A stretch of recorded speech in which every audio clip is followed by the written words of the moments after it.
Hello everyone, কেমন আছো তোমরা সবাই? মধুরিমাস ডেইলি লাইফস্টাইল অ্যান্ড ব্লগে সবাইকে অনেক স্বাগত। আবার একটা ভিডিও নিয়ে তোমাদের সঙ্গে চলে এসেছি। কিছুদিন ধরে লং ভিডিওটা একটু ইরেগুলারলি দেওয়া হচ্ছে। আসলে বাড়ির সমস্ত কাজ সামলে, বাচ্চা সামলে তারপরে ভিডিও দেওয়াটা একটু টাফ হয়ে যায়, ভিডিও করাটাও একটু টাফ হয়ে যায়।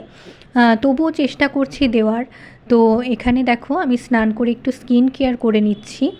আর স্কিন কেয়ার বলতে ওই একটু সানস্ক্রিন লাগিয়ে নেওয়া।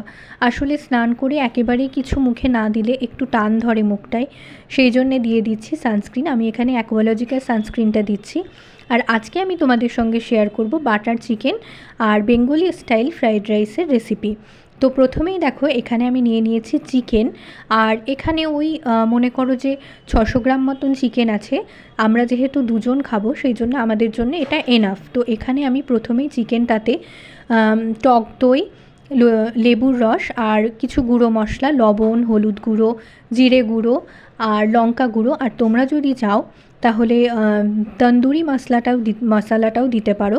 আমি এখানে এগুলো দিয়েই ম্যারিনেট করে এরপর চিকেনটাকে ভালো করে একটু অল্প তেলের মধ্যে ফ্রাই করে নেব।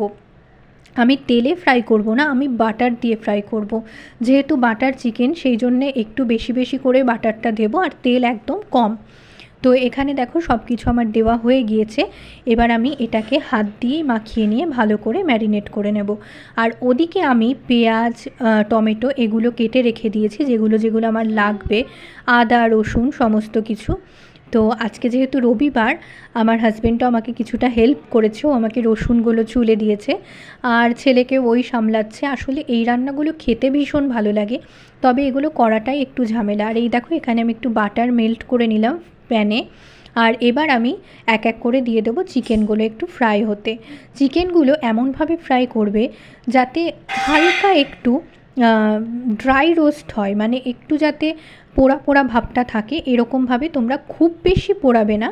তো এখানে দেখো আমি আরও একটু বাটার দিয়ে তার মধ্যে কিছু গোটা গরম মশলা, দারচিনি, লবঙ্গ আর কিছু এলাচ দিয়ে তার মধ্যে পেঁয়াজ, টমেটো, আদা, কিছু শুকনো লঙ্কা আর রসুন সব কিছু একসঙ্গে দিয়ে দিলাম।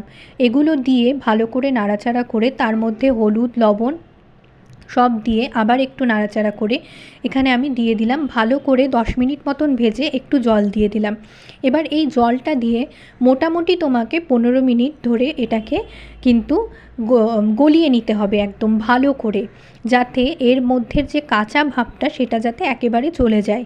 তোমরা কিন্তু ভালো করে যদি এই রেসিপিটাকে না কুক করো তাহলে কিন্তু টমেটোর কাঁচা ভাবটা থেকে যেতে পারে। আর এখানে দেখো সব কিছু আমার হয়ে গিয়েছে সেদ্ধ। এবার আমি এটাকে পেস্ট করে নিলাম। আমি পেস্টে একটুখানি কিন্তু দুটো আইস কিউব দিয়েছিলাম যাতে কালারটা ঠিক থাকে, কারণ গরম কিছু অনেক সময় ব্লেন্ড করার সময় কালারটা নষ্ট হয়ে যায়। আর এখানে দেখো আমি আরও কিছুটা বাটার দিয়ে দিয়েছি, আমি বেশ কিছুটা বাটার দিয়েছি প্যানে। এইবার এই বাটার দেওয়ার পর যে পেস্টটা আমি করেছিলাম সেটাকে কিন্তু আমি ভালো করে ছেঁকে নিয়েছি। এটাকে ভীষণ স্মুথলি ছেঁকে নিতে হবে যাতে একটাও কোনো কিছু না থাকে। তো এখানে ছেঁকে নিয়ে এটাকে এবার আমি ভালো করে কষিয়ে নিচ্ছি। এটা যখন দেখবে যে একদম স্মুথ হয়ে যাচ্ছে প্যানে, তখন তোমরা বুঝবে যে এটা কষানোটা হয়ে গেছে, যাতে একেবারেই না লেগে যায়। আর এটা কষানো হয়ে গেলে তারপর এটাতে যদি তোমাদের মনে হয় যে জল লাগবে তো একটুখানি গরম জল দেবে, ঠান্ডা জল কিন্তু দেবে না। তো গরম জল দেওয়ার পর আমি এখানে একটুখানি ফুটিয়ে নিয়ে তারপরে আমি চিকেনগুলো যেগুলো ফ্রাই করে রেখেছিলাম সেই চিকেনগুলো দিয়ে দিলাম। তো ওদিকে আমার ওটা আর একটু হলেই হয়ে যাবে বাটার চিকেনটা। আর দেখো রান্না করতে করতে কী অবস্থা। আর এই দিকে আমি ফ্রায়েড রাইসটা বসিয়ে নিয়েছি। এই দেখো এখানে আমার বাটার চিকেনটা অলমোস্ট ডান। আমি ওপর থেকে একটু চিনি দিয়ে দিচ্ছি।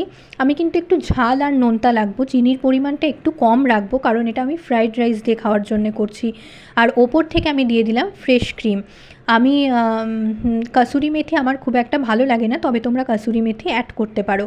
আর এই দেখো কত সুন্দর টেক্সচারটা হয়েছে, তোমরা আশা করি দেখেই বুঝতে পারছো।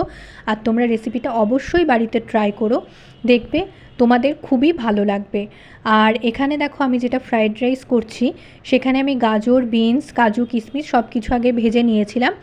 তারপর কিছুটা গোটা গরম মশলা ফোড়ন দিয়ে তার মধ্যে গাজর বিনসগুলো ভেজে এবার আমি দিয়ে দিলাম করে রাখা আগের থেকে ভালো করে ভাতটা আমি আগেই ঠান্ডা করে নিয়েছিলাম। আর ভাতের মধ্যে আমি যখন চালটা ধুয়ে দিয়েছিলাম গরম জলে, তখনই কিন্তু ভাতটা করার সময় আমি একটু নুন আর লেবুর রস দিয়ে দিয়েছিলাম। আর এখানে দেখো আমার হাজব্যান্ডকে খেতে দিয়ে দিচ্ছি, ও তো খেয়ে একেবারেই মুগ্ধ।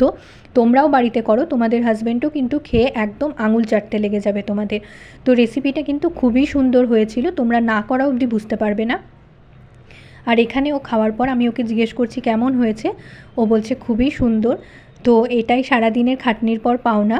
এই রেসিপিগুলো করতে যতটাই খাটনি হয়, খেতেও ততটাই ভালো লাগে। তো আজকের মতন ভিডিওটা এখানেই। ভালো লাগলে প্লিজ লাইক, কমেন্ট, সাবস্ক্রাইব করে